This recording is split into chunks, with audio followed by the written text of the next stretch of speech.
tinc un debat intern entre el romanticisme i la practicitat, i a vegades una cosa es barreja amb l'altra. O sigui, si m'hagués de definir, em definiria bastant així.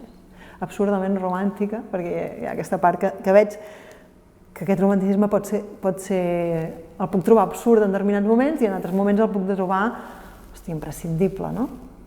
En l'època que feia ceràmica vaig començar a fer tasses amb la idea de, doncs mira, les donaré a tots els meus amics perquè el dia que em mori facin un esmorzar i que cadascú porti la tassa aquesta i que cada una està diferent, totes tenien la mateixa nansa i tal, però que llavors, no sé, que puguin compartir una estona parlant del que vulguin, però que no ho visquin com una cosa negativa, sinó com una cosa positiva. Hòstia, mira, l'any m'han deixat aquestes tasses perquè féssim aquest esmorzar, no? I tal.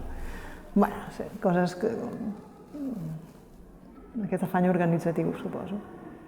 I romàntic, perquè no deixa de ser aquest romanticisme que et deia.